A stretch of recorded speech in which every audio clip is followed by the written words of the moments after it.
보이스피싱 하면 떠오르는 이름 있죠. 지금 화면에 나왔네요. 바로 김미영 팀장. 이 김미영 팀장으로 알려진 제1세대 보이스피싱범이 필리핀 교도소에서 탈옥을 했었죠. 벌써 1년이 넘었습니다. 아직도 안 잡히고 있습니다. 그런데 최근에 뭐 하는지 근황을 알 수 있을 것 같은 정황이 나왔습니다.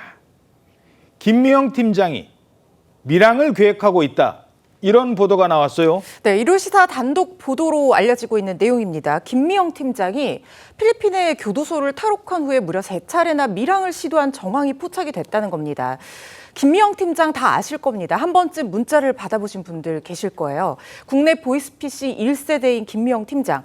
어떤 문자 보내냐면 김미영 팀장입니다. 고객님께서는 최저 이율로 최고 5천만 원까지 20분 이내 입금 가능합니다. 이런 문자를 보내서 이른바 낚시성 문자를 보내서 돈을 뜯어가는 그런 보이스피싱 문자를 자주 보내는 사람이죠. 그리고 김미영 팀장이라는 이름으로 보냅니다. 그래서 피해자들이 수백억 원 편취를 당하는 그런 일들이 많이 있었는데 이 사람이 필리핀에서 말레이시아로 밀항을 통해서 이동하려 했던 것으로 추정이 됩니다. 지금 필리핀에 있는 걸로 알려지고 있는데 말레이시아로 가려고 했다? 그렇습니다. 밀항 시도 과정에서 필리핀 반군에 억류됐다가 뇌물로 수천만 원을 준 뒤에야 풀려나는 일도 있었다고 하는데 이후에 이 김미영 팀장이 여자의 이름이지만 사실은 50대 남성 박 씨가 정체거든요. 예. 필리핀 현지에서 아내를 만났는데 그 아내를 끌어들인 겁니다. 그래서 한 시골 마을에 정착을 시도하기도 했다고 하는데 지금 보시는 사진 속 인물이 김미영 팀장과 아내입니다. 지금 흐리게 처리를 해서 잘 보이진 않지만 주황색 옷을 입은 사람이 김미영 팀장인 거예요.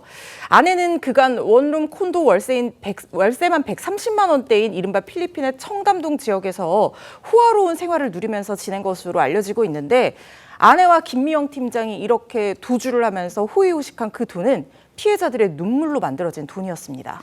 아직 이 김미영 팀장이라는 사람이 공개 수배가 안 됐기 때문에 저희들이 뭐 화면을 좀 흐리게 처리했습니다만 얼굴을 알아야 될 것 같아요. 이쯤 되면. 김미영 팀장에게 당한 사기 피해금만 무려 수백억입니다. 수많은 사람들의 그 피 같은 돈을. 하지만 검거에는 무려 10년 가까운 세월이 걸렸습니다. 필리핀 현지 경찰과 공조까지 필요하기도 했었습니다.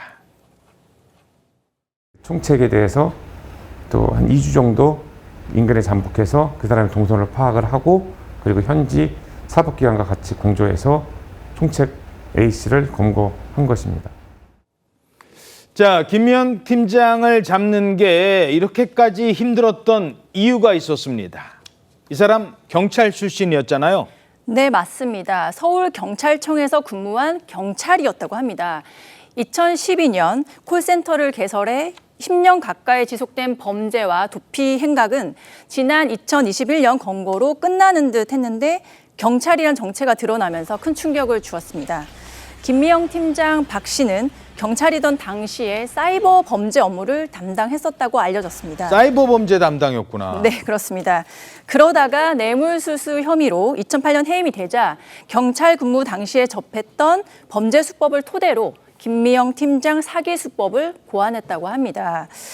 범죄인을 잡으며 배운 사이버 범죄 수법으로 결국 해임된 후엔 보이스피싱 조직을 차린 셈인 거죠. 본인이 직접 차렸습니다. 범죄 수법을 누구보다 잘 알고 있었기 때문에. 자, 그래서인지 이런 분도 나섰다고 합니다. 이른바 김미영 팀장 잡는 김미영 팀장.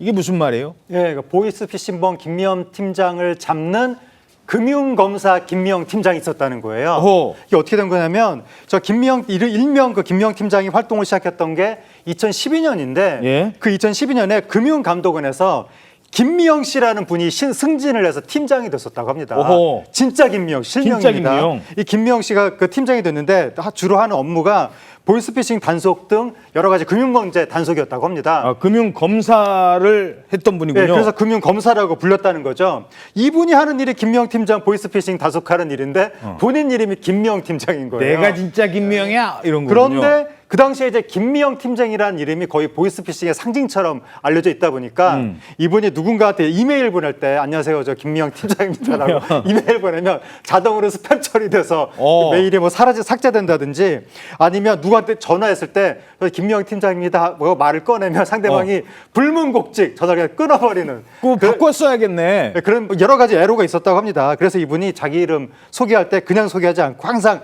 저는 김미영 잡는 김미영 팀장입니다 라고 소개를 했었다고 합니다. 예. 자, 이런 우여곡절 끝에 나중에 김미영 팀장을 잡긴 잡았어요. 근데 이게 보이스피싱범으로 우리 경찰이 잡은 게 아니라 현지에서 현지법을 위반한 걸로 잡힌 건지 어찌됐든 그래서 필리핀 교도소에서 수감 생활을 합니다. 거기서 탈옥을 하는 거예요. 이게 어떻게 가능했을까요? 이게 현지 아내가 도움을 준 것이 아니냐 이런 분석이 나오고 있습니다. 아까 그 사진으로 보셨듯이 다정한 셀카가 지금 보시는 셀카에서 사진 속의 그 인물, 옆에 있는 인물인데요. 김미영 팀장이 수감되었던 이 교도소가 노후화가 꽤 진행된 아주 오래된 곳으로 알려져 있습니다. 그러니까 필리핀 현지인인 아내의 도움을 받아서 CCTV라든지 이런 보안 시설이 굉장히 노후화되고 취약한 이런 지방의 교도소를 사전에 미리 물색해 둔 다음에 예. 일부러 이 경미한 사건을 벌인 뒤에 여기에 수감되는. 그러니까 거기서 잡히면 저 교도소 간다는 걸 알았던 거예요. 그렇습니다. 그런 추정이 나오고 있습니다. 일부러 열악한 교도소에 들어가서 얼마 시간을 지내다가 탈옥을 한다. 이런 분석인데 일요시사의 단독 보도에 따르면 이 탈옥한 뒤에 김미영 팀장은 말레이시아로 밀항을 시도했는데 관련 준비도 현지 아내가 현금 조달을 해줬기 때문에 가능했던 것이 아닌가 이런 관측이 나오고 있습니다. 이 아내가 수억 원대의 가상화폐와 뭐 차명 부동산 이렇게 김미영 팀장의 수십억 상당의 재산을 보유하고 관리하고 있었다 이런 의혹도 있거든요. 예. 경찰은 현지 당국과 공조해서 행방을 쫓고 있습니다.